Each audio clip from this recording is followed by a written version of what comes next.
ابھی ایک نیا مسئلہ, کیونکہ فوراً جب فتنہ ہوتا ہے نا اسی وقت اس کے خلاف بولنا شروع کر دو تو دب جاتا ہے. نیا مسئلہ بھی آج کل کھڑا ہو گیا ہے. بعض اسکالرز نے یہ کہنا شروع کر دیا کہ والدین کی اطاعت کا قرآن میں کہیں بھی حکم نہیں ہے. والدین کے ساتھ حسن سلوک کا تو حکم ہے, ان کی اطاعت کا حکم نہیں ہے. کمنٹس میں نیچے ماشاءاللہ ویل ڈن, یہ ہیں صحیح محقق, یہ ہیں صحیح اسکالر, یہ ہوتے ہیں کہ بھئی والدین کے ساتھ اچھے سلوک کا تو حکم ہے, اطاعت کا حکم نہیں ہے. اتنی شدید وعید ہے نا. نبی سے جب پوچھا گیا نا اکبر الکبائر, کبیرہ کے بھی بڑے گناہوں میں کون سا بڑا گناہ ہے, تو اس میں آپ نے عقوق الوالدین, عقوق نافرمانی کو کہتے ہیں, والدین کی نافرمانی. یہ لوگ چاہ رہے ہیں کہ قرآن و سنت کا لیبل لگا کے ہمیں انگریز بنا دیں, گورا بنا دیں, نہ باپ کا پتہ نہ, ورنہ اچھا سلوک تو انگریز بھی اپنے ماں باپ کے ساتھ کرتا ہے. وہ کون سا کوئی جوتے مارتا ہے ان کو؟ ان کے اچھا سلوک یہی ہے کہ بڑھاپے میں اولڈ ہاؤس میں جمع کرا دو, یہ اچھا سلوک ہے. وہ کہتے کیئر زیادہ ہوتی ہے, ہمیں اجازت نہیں ہے. تو ماں باپ کی اطاعت کرنا بھی لازم ہے. ہاں یہ ضرور ہے کہ اس اطاعت کی ایک حدود ہے. سب سے بڑی حدود یہ شریعت کے خلاف حکم ماننا لازم نہیں ہے. کوئی ایسا حکم جس میں کسی پہ ظلم ہو رہا ہو, جیسے ماں کے کہنے پہ بیوی پہ ظلم کرنا شروع کر دینا, یہ جائز نہیں ہے. اسی طرح شریعت نے کچھ بنیادی رائٹس ہر شخص کو دیے ہیں, کچھ بنیادی حقوق دیے ہیں, جس کو آپ اسلام کی زبان میں ہیومن رائٹس کہہ سکتے ہیں. اس میں ماں باپ کی اطاعت لازم نہیں ہے. ہر انسان کی ایک انڈیویجول لائف بھی ہوتی ہے. مثال کے طور پر آپ کو ڈاکٹر بننے کا شوق ہے, ابا کہہ رہے ہیں نہیں تو تاجر بنے گا, زبردستی کا تاجر بنا رہے ہیں آپ کو, تو آپ پر اطاعت لازم نہیں ہے. بھائی میں میڈیکل سائنس میں مجھے دلچسپی ہے, ابا کہہ رہے ہیں کہ تو تاجر بنے گا, آپ کو ڈاکٹر بننے کا شوق ہے, تو اس میں زبردستی والدین نہیں کر سکتے. اسی طرح نکاح کا مسئلہ بار بار بیان کرتا رہتا ہوں, آپ اپنے خرچے پہ نکاح کرنا چاہ رہے ہو, والدین کو روکنے کا حق نہیں ہے, کیونکہ یہ انسان کے بنیادی حقوق ہیں. آپ سفر کرنا چاہتے ہو, والدین زبردستی روک رہے ہیں آپ کو, جبکہ ان کو کوئی نقصان بھی نہیں ہے آپ کے سفر کرنے سے. تو ٹریولنگ یہ ہر ایک کا بنیادی حق ہے. اس ٹریولنگ میں اگر آپ کو کوئی فائدہ ہے, یا ایسا حکم دے رہے ہیں جس میں ان کا کوئی نقصان نہیں ہے, پھر بھی آپ پہ بلا وجہ کے ایک حکم مسلط کر رہے ہیں. بعض ہوتے ہیں بس چڑچڑے طبیعت ہو جاتی ہے ان کی, بلا وجہ کا آرڈر جاری کر رہے ہوتے ہیں, حالانکہ اس آرڈر کو پورا کرنے میں ان کا کوئی فائدہ نہیں ہے. تو وہ ایک الگ بات ہے. لیکن نارملی مباح چیزوں میں ماں باپ جب کسی بات کا حکم دے دیں تو شریعت میں ان کی اطاعت لازم ہے. آپ کے پاس نو کا آپشن نہیں ہے اس میں. یہاں تک کہ چاروں ائمہ کا اس پر اتفاق ہے, اور یہ مسئلہ حدیث سے نکالا ہے, کہ اگر نفل نماز بھی آپ پڑھ رہے ہیں نا, اور ماں اور باپ نے آپ کو کوئی آرڈر دیا, کوئی حکم دیا, تو آپ پر لازم ہے کہ آپ شرعن آپ کے لیے جائز ہے کہ آپ نماز توڑ دیں, اس کی پکار کا جواب دیں. اتنی شدید تاکیدات ہیں. اور ایک اسکالر نے بڑے آرام سے کہہ دیا کہ اسلام میں ماں باپ کے ساتھ اچھے سلوک کا تو حکم ہے, لیکن ماں باپ کی اطاعت کہیں بھی لازم نہیں ہے. ہوتا یہ ہے کہ جو ممی ڈیڈی ٹائپ کے مسلمان ہوتے ہیں نا, ممی ڈیڈی, دیکھو اسلام سے مسلمان کا رشتہ بہت مضبوط ہوتا ہے. آپ لوگ مجھے لگ رہا ہے ٹینشن میں آ رہے ہو تھوڑا سا, آج مجھے لگ رہا ہے فیل محسوس سا ہو رہا ہے مجھے. مسلمانوں کی دو قسمیں ہیں. دیکھو انسانوں کی تین قسمیں ہیں. ایک تو بالکل کافر, جس کو پشتو میں کہتے ہیں کافر کا بچہ. پشتو میں کیا کہتے ہیں؟ کافر کا بچہ. تو وہ تو مانتا ہی نہیں نا اسلام کو, تو اس کو تو ماں باپ کے حقوق سمجھاؤ سکھاؤ, اس کی صحت پہ کوئی فرق نہیں پڑتا. پھر جو مسلمان ہیں ان کی دو قسمیں ہیں. ایک ہے ماڈرن مسلمان, جن کا کلمے کا رشتہ قائم ہے, بچپن میں ختنیں ہو گئی تھی ان کی, اور ابا اماں مسلمان تھے, تو تھوڑا بہت اسلام سے رشتہ ہے, اور اسلام میں اٹریکشن اتنی ہے, اسلام کو چھوڑنا آسان نہیں ہے. کیونکہ انسان ایک دفعہ جب اسلام میں اس کلچر میں آ جائے نا, وہ کہے گا بھائی سب کچھ ہو جائے گا, دنیا چھوڑ دوں گا, اسلام نہیں چھوڑوں گا. اسلام چھوڑنا آسان نہیں ہے. بہت ہی کوئی بدبخت قسم کے لوگ ہوتے ہیں, بہت ہی پتھر دل ہوتے ہیں جو اسلام چھوڑ دیتے ہیں. تو اس میں اللہ نے حسن اتنا رکھا ہے نا, جو ایک دفعہ اسلام کا چاشنی چکھ لے, مزہ چکھ لے, وہ کہاں چھوڑے گا. لیکن ان سے عمل ہوتا نہیں ہے. رہے وہ یورپ میں, امریکہ میں, گوروں کے ساتھ ماڈرن لائف, تو ان کو ماڈرن اسلام چاہیے ہوتا ہے. ایسا اسلام جس میں لیبل بھی اسلام کا لگ جائے اور کرتوت سارے انگریزوں والے ہوں. گورا ٹینشن لیس زندگی گزارتا ہے, ماں کی ٹینشن بھی نہیں ہے, باپ کی ٹینشن بھی نہیں ہے, وائف کی ٹینشن بھی نہیں, اور وائف کو ہسبینڈ کی ٹینشن بھی نہیں ہے. ہسبینڈ ہو کے بھی اس کی ٹینشن نہیں ہے, کیونکہ وہ ہسبینڈ کسی کام کا ہوتا نہیں ہے. کیونکہ اس ہسبینڈ کے ہوتے ہوئے وائف کا ریلیشن جمشید سے بھی ہو سکتا ہے, غفار سے بھی ہو سکتا ہے. انگریزوں میں یہ ابھی میں تو پورا اسٹڈی کر کے آیا ہوں, وکیلوں سے پوچھا میں نے لا کیا چل رہا ہے, اگر انہوں نے کہا صاحب سیٹ ہے. تو وائف کسی اور سے ریلیشن قائم کر لے تو بھی کچھ نہیں ہوتا, ہسبینڈ کسی اور سے ریلیشن قائم کر لے تو اچھا, ہسبینڈ بیوی کو کسی بات کا آرڈر دے تو بھی کچھ نہیں ہوتا, اور بیوی ہسبینڈ سے نان نفقے کا مطالبہ کرے وہ نہ دے تو بھی کچھ نہیں ہوتا. تو جب کچھ نہیں ہوتا تو کمبختو تمہیں تکلف کی ضرورت کیا تھی؟ بس ایک مصیبت میں پھنس جاتے ہیں وہ لوگ. وہ مصیبت یہ کہ جب تک گرل فرینڈ تھی تو کوئی ٹینشن نہیں تھی, شادی کر لی تو اب بریک اپ نہیں ہو سکتا, بریک اپ کرو گے تو آدھی پراپرٹی دو گے آپ. تو اس ٹینشن کے سلسلے میں وہ کیا کر رہے ہوتے ہیں؟ شادی کر رہے ہوتے ہیں. تو کون کرے گا؟ پاگل تھوڑی ہیں وہ. خیر, تو اب جو ماڈرن اسلام ہمارے جو ڈیفنس میں اور کلفٹن میں اور یعنی جو پوش ایریاز ہیں وہاں جو سارے مسلمان نہیں, یعنی جو برگر فیملیوں سے جن کا تعلق ہے, ان کی پیاس نہیں بجھ رہی تھی کہ ہمارے ان کرتوتوں پر ہم نہ باپ کو پوچھتے ہیں, نہ ہم ماں کو پوچھتے ہیں, نہ بیوی شوہر کی اطاعت کرتی ہے. جب میں یہ بیان کرتا ہوں شوہر گھر کا سربراہ ہے تو ہماری لبرل انٹیوں کی ایسے لگتا ہے ان کی دم پہ پاؤں رکھ لیا میں نے. ان کی دم پہ ایسی چیخیں نکلتی ہیں نا, ایسی چیخیں نکلتی ہیں. کمنٹس میں پڑھ رہا ہوتا ہوں, یہ میرا ظرف ہے, اتنے اپنے خلاف نیگیٹو کمنٹس میں پڑھتا ہوں. تو یہ مولوی کو دیکھو, یہ مولوی کو دیکھو. تو آپ کو آپ کی مرضی کا اسلام تھوڑی ہم بتائیں گے بھائی. کس کی مرضی کا اسلام بتائیں گے؟ اللہ کی مرضی کا. تو اللہ سے لڑو جا کے. اللہ میاں نے گھر کا سربراہ مکھنچو کو بنا دیا, اب کیا کریں. خیر, آپ کو ماننا پڑے گا میں ماتحت ہوں, بس میں نے چھوڑ دو اسلام. کس نے کہا ہے اسلام کو چینج نہیں کرو, اسلام چھوڑ دو. آپ بولو بھائی مجھے ایک گورے سے شادی کرنی ہے, مجھے نیلسن چاہیے, جمشید نہیں چاہیے, مجھے کیا چاہیے؟ نیلسن. اور کیا ہوتا ہے؟ مائیکل چاہیے, مجھے مائیکل. میکائل نہیں چاہیے, مجھے کیا چاہیے؟ مائیکل. تو آپ پھر وہاں جاؤ نا, وہاں آزادی ہے بھائی, کوئی سربراہ وربراہ نہیں ہوتا. گورا ڈانٹ بھی نہیں سکتا بیوی کو, ڈانٹ دینا تو وہ کیس کر دے گی. تو اس لیے پھر ایسے ہی کسی ماڈرن سے آپ نکاح کریں. تو یہ کیا بات ہے ادھر پیڑے کھانے کے لیے؟ کیونکہ پتہ ہے گورے سے وہ تو کوئی حقوق نہیں ہوتے اس کے. عشق معاشقہ ہو جائے تو کر لیتی ہیں, ورنہ پتہ ہے کچھ بھی نہیں ملے گا وہاں. تو اسلام کے فائدے اٹھانے کے لیے آپ کو جمشید چاہیے, اور جب جمشید کے حقوق اسلام بیان کر رہا ہے وہ والے گوروں سے چاہیے. یہ نہیں چلے گا بھائی, یہ اسلام نہیں مانتا. خیر, اسلام کی عقل بھی نہیں مانتی ہے. تو یا تو پورے ادھر کو ہو جاؤ یا پورے ادھر کو کھسک جاؤ. تو اب کیا مسئلہ ہے؟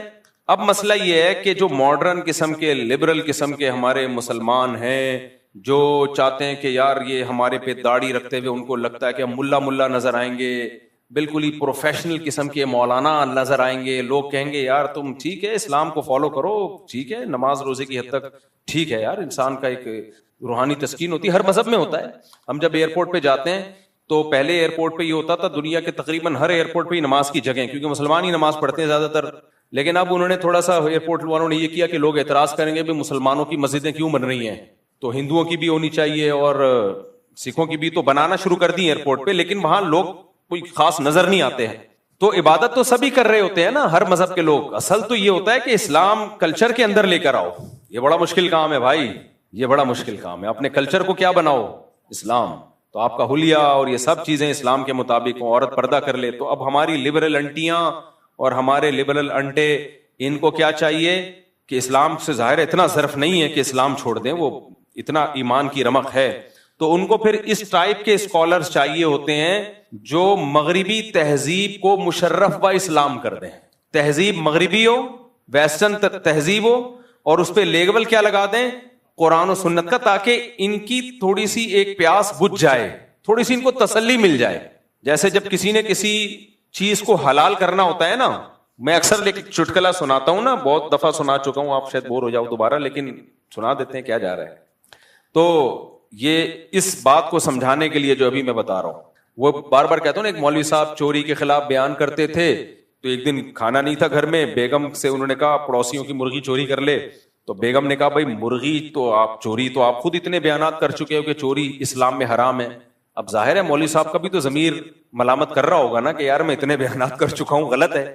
لیکن کہیں نہ کہیں سے حاشیہ نکال لیا انہوں نے کہا بھائی دیکھو, ہم مرغی نہیں کھائیں گے, شوربے سے روٹی لگا کے کھائیں گے. چوری کی مرغی نہیں کھائیں گے ہم روٹی کس سے کھائیں گے؟ شوربے سے. اب وہ یہ نہیں کر سکتے تھے کہ نہیں جب حرام ہے تو ہم حرام کھائیں گے. اپنے دل کو تھوڑی تسلی دینی پڑتی ہے انسان کو, غلط کام کرتے ہوئے بھی کچھ نہ کچھ. ہاں, جس کا ضمیر بالکل ہی مردہ ہو چکا وہ تسلیاں نہیں دیتا, لیکن تھوڑا سا ضمیر زندہ ہو تو کہیں سے گنجائشیں نکال رہا ہوتا ہے. تو مولوی صاحب تھے وہ چوری کے خلاف بیان کرتے تھے, انہوں نے کہا بھائی شوربے سے لگا لیں گے, بوٹیاں نہیں کھائیں گے ہم, حرام تو بوٹیاں ہے نا. تو بیگم جب شوربہ یوں کر کے دیگچی یوں کر کے نکال رہی ہے تو اور بوٹیاں چمچ سے پیچھے کر رہی ہے, تو مولوی صاحب نے بولا کہ چمچ کا استعمال مت کرو, جو خود سے آئے اسے آنے دو, جو بوٹی خود سے آئے اسے آنے دو. بالکل یہی کام ہمارے جو پوش علاقے ہیں, مالدار علاقے ہیں, وہاں کے رہنے والے برگر فیملیوں کے پیرنٹس اور برگر فیملیوں کے بچیز یہ کام کر رہے ہیں. برگر فیملی تو بچے تھوڑی ہوتے ہیں, ان کے بچیز ہوتے ہیں, بچیز, حالانکہ ہوتا ایک ہی ہے, ایک ہاتھ سے زیادہ ان کے ہوتے نہیں ہیں, تو بچیز یہ لوگ یہ کام کر. تو ان کو چاہیے پھر ایسا اسکالر جو کم از کم مفتی طارق مسعود کے ٹریک پہ بالکل اس سے 180 ڈگری پہ ہو. ہمیں تو بالکل ہی کسی کھانچے میں بیٹھتے ہی نہیں نا, ہم جیسے فنڈامنٹلسٹ مولانا, تو ہم تو کسی کھانچے میں بیٹھتے ہی نہیں ہیں ان کے. تو ان کو پھر ایسا اسکالر چاہیے ہوتا ہے کہ یار ہم داڑھی بھی نہ رکھیں, ہم ملا لگیں گے دیکھنے میں, اور ساس بہو کی خدمت, اوہو کیا عذاب ہے یار. اپنے ماں باپ کی ہوئی نہیں ہم سے, جو سگے فادر اور سگی مدر ہیں, یہ تو فادر ان لا اور مدر ان لا ہے, یہ کیا لگتے ہیں ہمارے. ہسبینڈ کی نہیں کر رہی, وہ ساس کی کہاں سے کرے گی یار. جس کو اسلام کا یہ حکم سمجھ میں نہیں آ رہا کہ ہسبینڈ کی خدمت لازم ہے, وہ ساس سسر کی کہاں کرے گی. تو ان کو جب ایسے اسکالر ملتے ہیں نا کہ اسلام میں ساس سسر کی خدمت لازم نہیں ہے, عورت پہ گھر کے کام کاج لازم نہیں ہے, اور اب نیا لیٹسٹ بالکل فتویٰ مارکیٹ میں آیا ہے کہ ماں باپ کی اطاعت بھی لازم, بولو نہیں, بس اچھا سلوک ہے. ابے اچھا سلوک تو پڑوسیوں سے بھی لازم ہے یار, غفار بھائی سے بھی لازم ہے, جمشید سے بھی لازم ہے, ہندو سے بھی اچھے سلوک کا حکم ہے ہمیں, سکھوں سے بھی اچھے سلوک کا حکم ہے. ماں اور باپ صرف اچھا ہی رہ گیا کیا, اصل ہے اطاعت, فرما برداری. تو اب ایسے لبرل انٹیوں کو اور لبرل انٹوں کو کیا چاہیے, ایسے اسکالر چاہیے جو آپ کو ہر طرح کی پابندیوں سے آزاد کر دیں. تو پھر وہ ان کو ایسے لوگ بہت اچھے لگتے ہیں جو اس طرح کی باتیں کر رہے ہوتے ہیں کہ نہ اس کی خدمت لازم, نہ اس کی خدمت لازم, نہ فلانے کی خدمت لازم. ہر آدمی انڈیویجول ہے, آزاد ہے, ہر آدمی کی اپنی لائف ہے.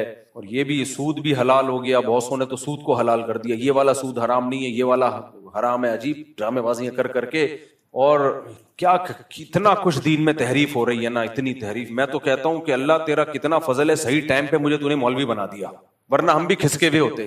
میں اگر مولانا نہ بنتا نا, مولانا کا مطلب پراپر وے میں دین کا علم حاصل نہ کرتا نا, جو صدیوں سے طریقہ چلا آ رہا ہے, تو میں بھی ایسا کھسک جاتا نا ان فتنوں میں.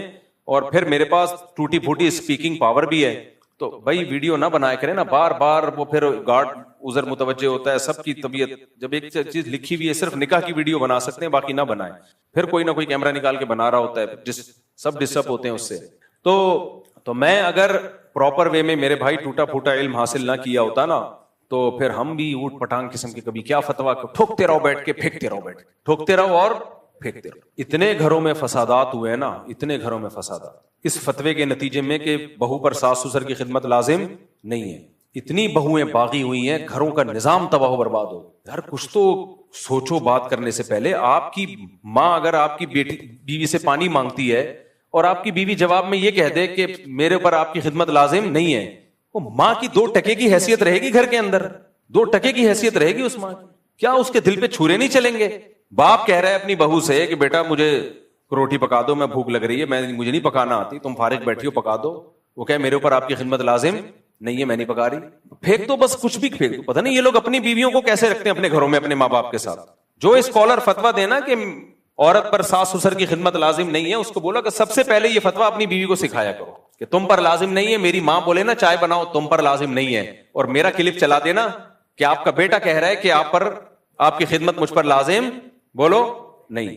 آج ایک صاحب آئے, ہاں ظلم بہرحال ظلم ہے, اس کے خلاف آواز اٹھانی چاہیے. بعض ساسوں نے بہوؤں کا نچوڑ دیا ہے بالکل, نہ یہ دیکھ رہی ہوتی ہیں اس کے سونے کا ٹائم کیا ہے, نہ یہ دیکھ رہی ہوتی ہیں اس کی طبیعت کیا ہے. تو ماسی نہیں ہے وہ, بہرحال اس کو ایسا غلام بنا لینا کہ ماسی میں اور بہو میں فرق ختم ہو جائے, غلط ہے. لیکن جب بھی اجتماعی سطح پہ رہا جاتا ہے تو ایک دوسرے کی خدمت کی جاتی ہے, خیال کیا جاتا ہے. آج ایک صاحب نے بتایا کہ کیا حالات ہیں کہ بیگم صاحبہ نے کہیں بیان سن لیا کہ گھر سنبھالنا جو ہے, یعنی گھر میں انتظام گھر کا کرنا, یہ ہم عورت کے ذمہ نہیں ہے. کھلاو ہو رہا ہے, پلاو ہو رہا ہے, وہ بیٹھی ہوئی ہے کچھ بھی نہیں کر رہی سارا دن, میرے ذمہ نہیں ہے, آپ کے ذمہ ہے کہ آپ ماسی رکھیں, ٹھیک ہے نا. تو بچے تو ویسے ہی پیدا نہیں ہو رہے, وہ ایک آدھ کے بعد ختم ہو جاتے ہیں, تو کچھ کیا ذمہ ہے بھائی. پھر نبی صلی اللہ علیہ وسلم نے سیدہ فاطمہ کے ذمہ لگایا کہ گھر سنبھالنا کس کے ذمہ ہے, سیدہ فاطمہ کے ذمہ. سیدہ فاطمہ سے بڑی کوئی عورت ہو سکتی ہے, ان سے بڑی کوئی شہزادی ہو سکتی ہے. اور حضرت علی کے ذمہ لگایا گھر کے باہر کا کام کس کے ذمہ ہے, آپ کے ذمہ. ہاں یہ بات الگ ہے, فقہا نے یہ مسئلہ بیان کیا ہے کہ اگر کوئی بہت مالدار گھرانے سے ہو, بہت بڑے گھرانے کی لڑکی ہے جن کے گھروں میں کام کاج کا رواج ہی نہیں ہے, اب آپ رائل فیملی کی کسی شہزادی سے شادی کر کے گھر لے آئیں، پھر تھوڑی وہ کھانا پکائے گی، کیونکہ قرآن نے کہا عاشروہن بالمعروف، معروف طریقے سے ان کے ساتھ چلو. تو معروف طریقہ ہر قوم کا، ہر کلچر کا الگ ہوتا ہے. تو جو بہت مالدار گھرانے کی عورتیں ہیں جن کے گھروں میں نوکر چاکر ہوتے ہیں، تو اس کو یہ رائٹ پورا شریعت نے دیا ہے کہ وہ کام کاج سے انکار کر دے. لیکن نارمل جو لوگ، زیادہ تر لوگ متوسط گھرانوں کے ہوتے ہیں، درمیانے گھرانوں کے ہوتے ہیں، وہاں کے لیے یہی حکم ہے بھائی، جیسے اپنے ماں باپ کے گھر میں آپ تھی تو اب یہاں گھر سنبھالنا کس کی ذمہ داری ہے؟ آپ کی ذمہ داری ہے. ٹھیک ہے، شوہر کو اللہ نے مال دیا تو وہ ماسی وغیرہ کا بھی انتظام کرے، نہیں دیا تو تمہارے ذمہ ہے بھائی، یہ تم نے سنبھالنا ہے گھر. تو بہت ایکسٹرا آرڈینری کوئی مالدار ہیں جن کے گھروں میں رواج ہی نہیں تھا نوکر چاکر میں. ایسے مالدار بھی ہوتے ہیں کہ گھر میں عورتیں ایک سارا زندگی ایک کپڑے بھی کبھی استری نہیں کیے ہوتے انہوں نے. بہت رائل فیملی سے ہے وہ، بہت کسی وزیر کی بیٹی ہے، کروڑ پتی لوگوں سے اس کا تعلق ہے، خاندان سے تعلق ہے، تو اس میں ٹھیک ہے. اس میں یہ ہے کہ پھر وہ وہی اس نے کہا گھر میں بھی کبھی تو بہت ہی اونچے ہیں نا، لیکن اتنے اونچے خاندانوں میں تو بہت کم لوگ ہوتے ہیں نا. نارمل لوگ تو یہی ہیں کہ جو جیسے نارمل چل رہے ہیں. اب اسکالر ان میں فتوا دے دیتے ہیں کہ عورت کے ذمہ گھر کا کام نہیں ہے. عجیب پاگل بنا ہے یار. ایک اسکالر نے فتوا دیا کہ عورت اگر جاب کرنا چاہے تو شوہر کو روکنے کا حق نہیں ہے. انہی اسکالر نے یہ بھی فتوا دیا تھا کہ اس کے ذمہ گھر کے کام کاج نہیں ہے. تو سب لوگ تو اپریشیٹ کر رہے تھے، خاص طور پہ خواتین بہت اپریشیٹ کر دی. کسی عقل مند نیچے لکھا ہوا تھا پھر اس کے ذمہ ہے کیا آپ یہ بتا دیں، خالی کائنڈلی آپ یہ بتا دیں اس کے ذمہ ہے. یہ بحث ہی چھوڑ دیں. کہ تو ایسے اسکالر سے آپ صرف یہ پوچھ لیا کریں کہ اسلام میں ناجائز کیا کیا ہے، اس کی لسٹ پیش کر دیں. ناجائز کیا کیا ہے کائنڈلی ہمیں صرف وہ بتا دیں. تو 2-4 چیزیں کوئی ناجائز رہ گئی ہیں تو وہ بتا دیں، بس ہم اس کو فالو کر لیں گے. تو اس لیے ماڈرن لوگوں کا ایک الگ ٹائپ کا اسلام ہوتا ہے، ان کو گنجائشیں چاہیے. میرے بھائی، ہم نے اپنی خواہشات کے مطابق اسلام کو نہیں بنانا، ہم نے اپنے آپ کو اسلام کی خواہشات کے مطابق لانا ہے. اپنے آپ کو لانا پڑے گا تو اللہ مانے گا، ورنہ اللہ کہے گا پھر کلچر اور یہ سب چیزیں جاؤ خود ہی بھگتو ان کو، میرے پاس تمہارا کوئی حساب و کتاب نہیں ہے. ہمارے شاگرد ہیں نا مختلف علاقوں کے پی کے بھی، بلوچستان کے بھی، پنجاب کے بھی، سندھ کے بھی، ہر طرح کے شاگرد آتے ہیں ہمارے پاس. مدرسوں میں پڑھانے کا بڑا فائدہ یہ ہوتا ہے کہ ہر قوم سے آپ کا مضبوط ریلیشن ہو جاتا ہے. یعنی ہر جگہ، میں پاکستان میں کہیں بھی جاؤں، ہر شہر میں درجنوں شاگرد ہیں الحمدللہ. تو کہیں بھی آدمی جا کے رہ سکتا ہے. پھر ہمارے اساتذہ بھی ہیں ہر شہر میں، پھر ہر قوم میں ہمارے ٹیچر بھی ہیں. میرے ٹیچروں میں بلوچ بھی ہیں، پٹھان بھی ہیں، پنجابی بھی ہیں، مہاجر بھی ہیں. تو اس لیے ہمارے مدرسوں میں قوم پرستی نہیں ہوتی. اللہ کا ہم کر ہی نہیں سکتے قوم پرستی. ہم کسی قوم کے خلاف بولیں گے وہاں ہمارا استاذ نکلے گا کوئی صحیح ہے نا، ٹیچر نکل آئے گا، ہو ہی نہیں سکتا. تو اب میرے طلبہ ہیں مختلف علاقوں کے، میں ان کو کوئی شرعی مسئلہ سمجھا رہا ہوتا ہوں، وہ کہتے ہیں استاد جی ہم لوگ کے علاقے میں ایسا نہیں ہوتا، ہم لوگ کا تو کلچر نہیں ہے، ہم لوگ کا تو ایسا ہے. ہم تو میں کہتا ہوں ٹھیک ہے، پھر آپ اس کلچر کو فالو کرو. اللہ جب قیامت کے دن آپ سے حساب و کتاب لے گا کہ میرا حکم یہ تھا جو میں نے قرآن میں بیان کیا، تو آپ کہتے ہیں اللہ تیرا حکم تھا لیکن ہمارا کلچر اس سے میچ نہیں کر رہا تھا. تو اگر اللہ کہے کہ ٹھیک ہے یہ جو میں نے قرآن کا حکم دیا یہ پنجابیوں کے لیے نہیں تھا، میں اس میں یہ بتانا بھول گیا کہ پنجابی اس سے کیا ہے مستثنا، کیونکہ پنجابیوں کا کلچر یہ نہیں ہے. یا یہ جو میں نے قرآن کا حکم دیا یہ پٹھانوں کے لیے نہیں ہے کیونکہ پٹھانوں کا کلچر اس سے ڈیفرنٹ ہے. اور یہ دوسرا جو میں نے حکم دیا یہ صرف سندھیوں کے لیے ہے، بلوچوں کے لیے نہیں ہے کیونکہ ان کا کلچر اس سے میچ نہیں کرتا. تو میں نے کہا پھر اللہ سے جب ہماری ملاقات ہوگی تو ہم کہیں گے اللہ مہاجروں کے لیے الگ قرآن نازل کر دے، پٹھانوں کے لیے الگ نازل کر دے، سندھیوں کے لیے بولو الگ نازل کر دے، بلوچوں کے لیے الگ نازل کر دے، انگریزوں کے لیے الگ، ڈیفنس والوں کے لیے الگ. اس میں یہ ہو کہ کسی پہ کسی کی بھی خدمت کسی بھی ٹائم پہ لازم نہیں، کچھ بھی حرام تو ہے ہی نہیں. موسیقی بھی حلال ہے، ناچ گانا بھی حلال ہے، اور شراب 2-3 ڈھکن جس میں نشہ نہ ہو، اس کو بھی حدیث میں آتا ہے کہ قرب قیامت میں نا لوگ شراب کا نام تبدیل کر کے اس کو حلال کریں گے. تو ابھی فی الحال اسکالرز میں اتنی ہمت ہوئی نہیں ہے کہ شراب کو حلال کر دیں، لیکن رپورٹ نبی صلی اللہ علیہ وسلم خبر پہلے دے چکے ہیں کہ یہ بھی حلال ہوگی، کیونکہ کون چھوڑے گا بھائی شراب. اچھا یورپ امریکہ میں عجیب ہی ڈیزائن چل رہا ہے، وہاں لوگ بتاتے ہیں ہم ہوٹل میں جاتے ہیں، ہوٹل کا مالک شراب بھی پی رہا ہوتا ہے. اچھا جو بیرے آتے ہیں نا، جو کسٹمر آتے ہیں شراب منگواتے ہیں، اور جب گوشت آئے نا تو کہتے ہیں یہ حلال ہے یا حرام ہے. یعنی مرغی جو ہے ہوتی مرغی ہے تو یہ ہاتھ سے ذبح کی ہوئی ہے یہ مشینی ہے. تو کہتے ہیں یار ادھر اتنا نیک بنا ہوا ہے کہ کھلا بھی مرغی رہے، خنزیر نہیں کھلا رہے، اور اس میں اتنا کہ مسلمان نے بسم اللہ اللہ پڑھ کے ذبح کیا بھی اور دوسری طرف بوتل رکھی ہوئی ہے شراب کی. میں نے کہا چلو یار اسلام کی تھوڑی شراب کی اس کو عادت پڑ گئی, لیکن وہ یہ کہہ رہا ہے کہ یار جس چیز کی عادت پڑ گئی وہ اب مجبور ہو گیا ہوں. اللہ تو اس مجبوری کو نہیں مانتا, لیکن اچھی بات ہے نا, یہ تھوڑی کہ اب وہ شراب پی رہا ہے تو خنزیر بھی کھانا شروع کر دے. ہمارے فرمایا کرتے تھے کہ آج کا مسلمان ہر گناہ کر رہا ہوتا ہے, کچھ ایسے نیکی کے کام کر رہا ہوتا ہے کہ آدمی حیران ہو جاتا ہے کہ یار یہ کیسے کر رہا ہے. تو پھر مثال دیتے تھے کہ کتے سے کسی نے پوچھا کہ تو ٹانگ اٹھا کے پیشاب کیوں کرتا ہے؟ کتے نے کہا چھینٹے نہ پڑ جائیں. گٹر کے پانی میں بیٹھے گا, گٹر کا پانی پیے گا, سڑا ہوا گوشت کھائے گا, نہ بات کرنے کی تمیز, نہ چلنے پھرنے. کتا کو لے کے گھومنا بہت مشکل کام ہے. میں انگریزوں کو دیکھتا ہوں نا, جب کتے کو واکنگ کے لیے نکلتے ہیں تو اللہ کی قسم یہ منظر ہوتا ہے, ایسا لگتا ہے کتا ان کو لے کے نکلا ہے. یہ کتے کی طبیعت میں چین نہیں ہے, کبھی ادھر کبھی ادھر کبھی ادھر کبھی ادھر. اس کو بہت مشکل سے زنجیر سے سنبھالا ہوا ہوتا ہے انہوں نے, ایک ٹینشن میں ہوتے ہیں. ایسا نہیں ہوتا کتا لے کے نکلے اور وہ آرام سے, جیسے ہماری پلی ہوئی بکری ہو لے کے نکلے, گایا لے کے نہیں نکلتے لوگ. تو جو پلی ہوئی گائے ہوتی ہیں جہاں جاؤ آپ آرام سے چل رہی ہے. کتا ایسا نہیں ہوتا, کبھی ادھر جا رہا ہے کبھی ادھر جا رہا ہے, کبھی کسی کو منہ مار رہا ہے, وہ اس کا مالک بار بار گھسیٹ رہا ہوتا ہے. میں کہتا ہوں یار انہوں نے کتنی بڑی ٹینشن پالی ہوئی ہے, اور دیکھنے میں یہی لگ رہا ہوتا ہے کہ یہ کتے کو لے کے نہیں, کتا ان کو لے کے نکلا ہے. تو کتا جو ہے ہر گند میں منہ مار لے گا, گٹر کا پانی پیے گا, لیکن جب پیشاب کرے گا تو ٹانگ اٹھا لے گا کہ کہیں چھینٹے نہ پڑ جائیں. تو آج کل کے کتنے اسکالرز ہیں, ہر چیز گانا بجانا حلال, موسیقی حلال, مکس گیدرنگ حلال. تو ایک اسکالر کی تصویر آئی, یوں کر کے بیٹھے ہوئے ہیں, وہ ہر چیز کو حلال کر رہے ہیں نا. تو نیچے کسی نے لکھا ہوا تھا یہ سوچ میں پڑے ہوئے کہ 2-4 چیزیں حرام رہ گئی ہیں, ان کو میں حلال کیسے کروں. 2-4 چیزیں حرام رہ گئی ہیں, کسی طریقے سے